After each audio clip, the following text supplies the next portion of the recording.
Good afternoon, ladies and gentlemen. Welcome back to the show.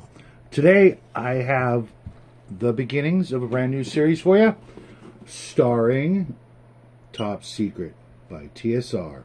What year was this? 1987.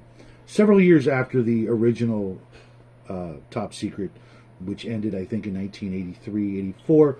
They decided to go at it again, this time with a much bigger, much more robust, much more detailed version of the original classic Top Secret. Top Secret Special Investigations, where your characters will be clandestine agents of a highly secretive organization bent on saving the world from all the evils. The organization is known as Orion. As you can see, once again, they stayed with the classic spy gear cover, this time adding a much more updated computer, the firearm. I really dig this little subtle detail. The calculator, I don't know if you can see it, but it actually says alert on it. You know, like it was the beginnings of, you know, a smartphone hidden in your calculator, which, you know, even then was kind of a big deal. The calculator watch with it says Moscow, I think, on it. So you know, they were trying to keep up with the times, whereas in the original version you were clearly stuck in a bygone era. The cheesy sunglasses, the flashlight, the Gerber knife, all the paperwork in the background, subtle little clues, why you have, you know, the three little separate rounds of ammunition. It would have been better just to have another magazine, but whatever. You know, the spy camera, the binoculars, all of this gear you can actually get for, you know, a lot cheaper in the real world. Trust me, this stuff would not have done us well back in the day. Mind you, that's when the mid to late 80s is when I was, you know, doing PI work and other work that is probably a big reason why this game was my favorite, because I didn't get to do all the glamorous things that these kind of secret agents would get to do. I you know, really mundane stuff. We'll talk about that at some other time. This isn't really the place for that. But clearly and easily my favorite of the espionage games so far that I've reviewed and played. I played this one much more than I did the original. The original really does peter out after a while. Had we had all of the modules, we might have probably been able to make it through that. A couple of side missions, but this game, in addition to having, you know, 3 to 5 times more content and adventure modules and supplements and all that good stuff, just right off the bat, let's go over the contents. The player's guide alone was more content than was in the original book, and much more in depth and much more intuitive. I'm going to go into this book in full detail in this video, so stay tuned. But then the administrator's guide, which was also roughly thicker than the original book, and Webb, the bad guys. I know it doesn't look like that because it's reversed. Sorry, guys. That's always going to be the case when I do these kind of videos until I get the other camera set up, which is working out really nicely. I have some spare character sheets, but something I want to show you real quick, because the character sheets were actually, that's the cover identities page. Let's real quickly show. Oh wow, I didn't know this was in here.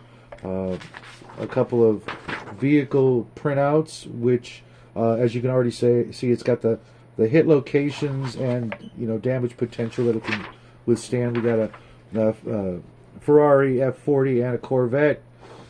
Also very indicative of the times. If you recognize that version of the Corvette, then you know what I'm talking about. The character dossier was 1,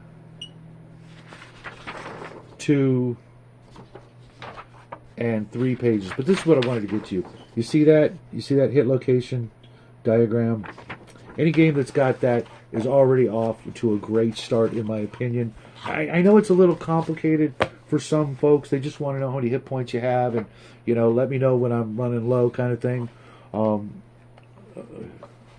Here's a little something. The convention calendar. I don't know what this is from and why it's here. I don't really think it's part of... maybe it was an advert, because it is a single pager, no staples or anything like that. And a little advert, more advertising. I don't know if this was actually original in the book, but okay, let's move on to the other stuff, right? A really nice map section, which includes a lot of different things. A hotel, offices. On the back, you've got a residence, a penthouse apartment, a regular apartment, a restaurant. And let's pop it open all the way, because this...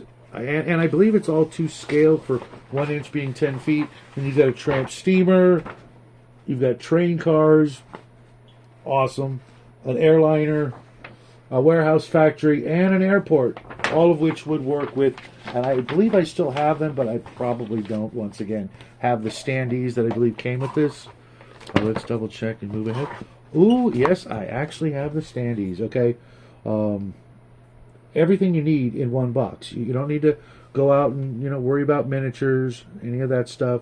Some weapons on the side, some standard vehicles. You're ready to go. Seriously. Then a very, very nice equipment inventory booklet that has not just your traditional knives and guns, but it also had mortars and all of your spy gear that you could possibly want. More of the agent dossiers that pull out, I believe. Vehicles, bulletproof equipment, that sort of thing. And this is also, of course, right, folks, a whopping 13 pages, and when you pull out all the character information, I guess. And yes, included was a GM screen, an admin screen in this case, with 3 fold-outs, color on the front, things characters would actually need to know, a chase flow chart, which is, very reminiscent of the old Gamma World. When you found artifacts, I forget what the chart was, there was a flow chart to see if you blew yourself up or hurt yourself or figure out how to use the flying car or whatever device. But decent, not the thickest cardboard, but it was right there ready to go. A little top secret newsletter, the Orion Foundation card. But join the newsletter club. Mind you, this is way before the internet, so things like this were pretty helpful. And then, if all that wasn't enough, and mind you, this was like $20 back in the day, so it was very comparable to the original Dungeons and Dragons box set, the Boot Hill, Gamma World, Star Frontiers, all that. And along the lines of Star Frontiers, you have everything you need to play for years of gaming. And then a settings and scenario guide that allows the GM to create all kinds of scenario ideas using all of the maps, more character dossiers. That's kind of a little overkill if you ask me, but and a mini adventure. But everything you would ever actually need to play a top secret game. Now, I'm going to put away the administrator guide and all the other stuff and go into the actual book. Okay. What was it? 96 pages. So right off the bat, and this one's in really good condition. I actually have, I think, a couple of extras of these in the admin guide. With this character handbook, player's guide, again, it's a percentile system game, but you do use the other dice for different things. Not as often as I would like, but that's okay. You have 5 attributes. Now, you can either roll them up randomly, or you can use several different methods of assigning your numbers and whatnot. You're basically, between the 5 stats, you're going to more or less have 275 points to divvy up amongst them, and no stat can start out higher than 70. So you're pretty likely to have a nice agent with stats that you like. And let's see if I can find let me just pull one of these out so I can go along with the character sheet, so you guys have a really good idea of how that works, what stats there are, because they're kind of important. Well, obviously they're very important, but to give you guys a good idea of what a character consists of, besides hit points and things like that. Maybe I'll pick up that later. You have your strength. Obviously, we all know what strength is usually used for. Your reflex, which is kind of like your agility, and your intelligence, your willpower, your constitution. And then you have two stats that are derived from the other stats, where you take two stats and divide them by 2 to get an average, being movement and dexterity. There's a section called a psychological profile that helps you flesh out your character's personality, where you fill in the blanks for cruelty, sanity, passion, loyalty, selfishness, and piety. And you can write, little or none, all the way to, high loyalty and that sort of thing. Then comes my favorite part of the game, which is the advantages and disadvantages. You have 6 points to purchase things like ambidexterity and even wealth, and at varying levels, which really allows you to customize your character and get some really nice perks, whether you want to focus mostly on mental or physical attributes and things like I said, like ambidexterity and willpower that make you less susceptible to damage, or less susceptible to going unconscious, or dying. One of my favorites, obviously, was always wealth, because I grew up poor, and being able to be or run the James Bond, Bruce Wayne kind of character was actually a possibility. You didn't have to struggle. In the old game, they gave you $400 to outfit your character, which was barely enough to buy a firearm, and it just seemed like you were struggling for just the most basic equipment at all times. And I just don't like that, especially when you're talking about you're a full-fledged agent of a top secret international espionage agency. They're going to equip you. I can tell you, even working where I did, there was never a time we wanted for anything to get the job done. We would have to return the things, and maybe that would have been a better system of, we're assigning you this equipment, you better bring it back, or we may dock you. And even back then, we did not pay retail, okay? Sometimes we didn't even pay for things because, sometimes, stuff fell off trucks. And being able to have an advantage like that, now mind you, it could take up all of your advantage points, but then you also had to take an equal number of disadvantages, and some of them were not really all that much of a disadvantage. The calling card, which like everybody took, because it just meant that wherever you went, you had to leave a little sign that you had been there. Kind of like how Spider-Man used to leave messages on the people that he bagged and tagged, or leaving a literal playing card, or Zorro was here, that sort of thing.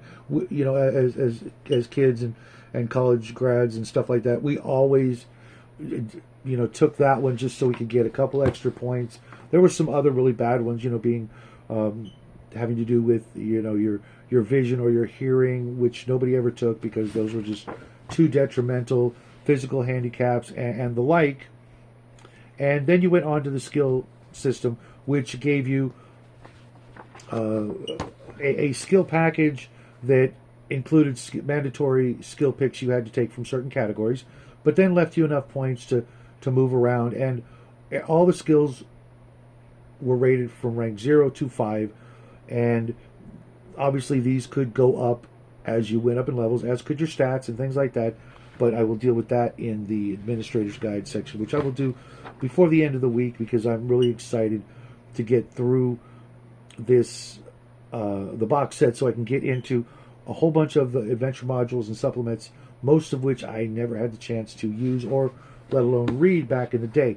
Now, the skill system is obviously a percentage-based system, and if you have a skill of, say, 57% because of, factoring in all the things, you merely had to roll under the percent to successfully do the action, whatever it may be. And this includes combat, and I wanted to go into combat a little bit more in depth because it had a very, very simplified system that really worked very well. If you have boxing, per se, for example, I should say, and you roll under your boxing percent, you hit. Now, the first number on your percentile die will be the damage that you did. So you rolled a 47, you do 4 points of damage. And the 7 would then be the location that you hit. Now, mind you, that doesn't always make sense, and the GM and yourself have the option of altering that or making it more realistic. And if you have a skill level above 0, you can use that number, that skill level, to bump up or down the location. So say you hit him in the gut, but you were aiming for the face. Well, if you have enough levels and skill points to up that, and see if I've got one right here so I can show you real quick.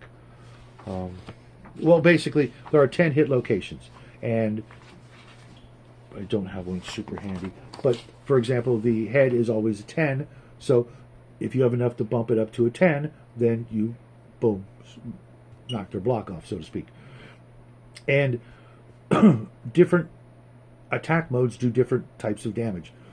Blunt does, blunt damage, in which you would only make a 1 hash in the box. So if you bruise that location, it's unusable until they get 1 point back, and then they can use it again. Although you can still crawl if both your legs are battered and bruised.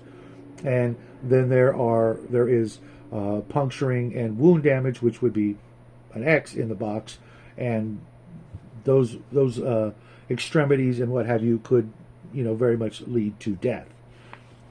And sometimes when you're rolling your skill, regardless of what it is, sometimes you'll be required, because of a negative modifier, to divide your skill in half, or even quarter it because of the difficulty. But you have to admit that is a very simple way. Just make sure they don't scoop up their dice after they have hit. It'll have to become a habit where you roll your percentile dice. I highly recommend a dice tray or something like that. Leave your, you roll, leave your dice there. Obviously, 1 is always high, and unless you're using the newer dice that have the double 0 instead of just a 0, the tens die, I would, always either make the players always use the same dice and just leave them in the tray, and that way everybody can see, how much damage you did and where you hit them, and leave it there until it's the next attack.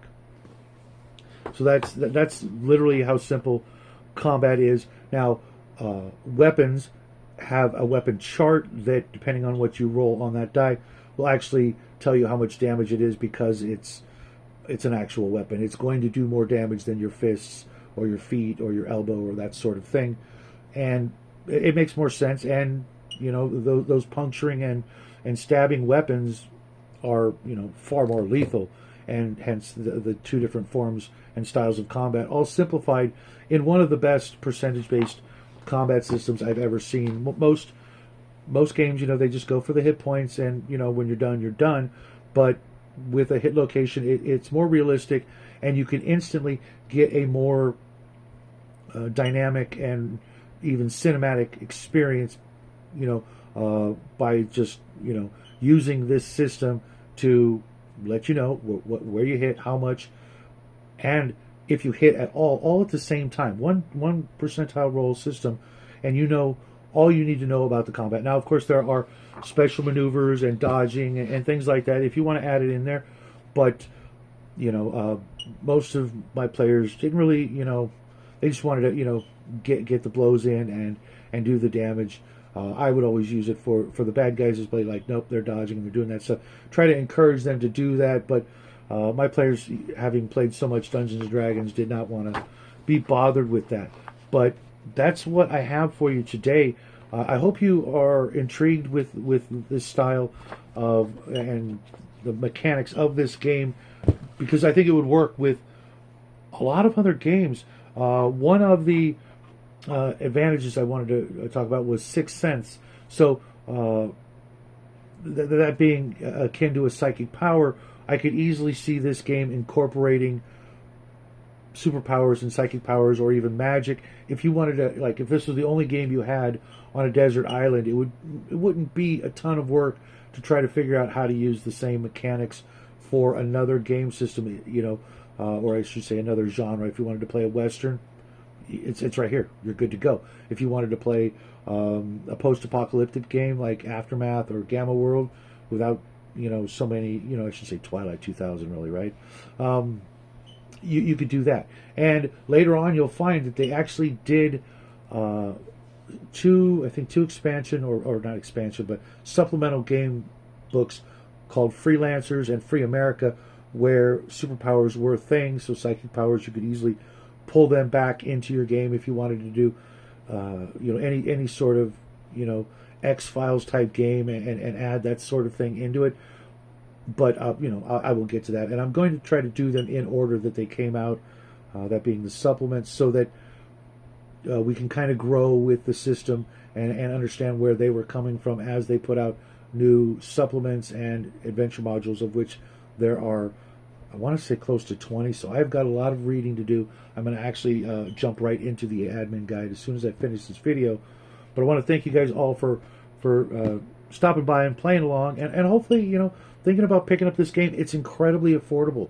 I think you can still pick it up for like $25 for the whole box set. You might be missing one item or two, depending, but you can always, look through the eBay ads, or get. I know at least the player's guide is a free PDF on Scribd. I read most of it that way because I don't want to damage the book, but I had to go back and forth because I did take that book with me on several trips over the last couple of days, reading in the car, which I know some people can't do, but I've learned how to do it over the years. It used to be really rough, but now it's I guess an advantage that I picked up, a really weak one, like a half-point advantage. But anyways, no car sickness for this guy. But I really recommend this game if you have not tried it before. If you are a fan of the original, or if you're looking for something new, $25. You're getting close to 150 pages of inspirational, actually closer to 200 pages worth of inspirational work that's still valid today. Other than a few of the technological advances, everything else is completely valid for using in a modern game. Unlike some of the other games that I have reviewed, they are dated. This one still weathered the test of time admirably. And I'd love to hear if you guys have ever played it, if you're interested in playing it, because I might actually use it depending on which espionage game I find as my favorite, because I have two more that I'm going to be reviewing in between doing Top Secrets, so that at the end of March I'll be able to give you the real skinny on which espionage game I would recommend the most for anybody who is in the mood for some cloak and dagger. So please let me know in the comment section what you think. If you're interested, if you'll be playing it, if you like I said, if you've already played it, definitely tell me some stories. That's what the comment section is for. Unlike what many people think these days. So I gotta get going. Thanks again. Love you guys, and I will see you real soon. And of course, as always, happy trails.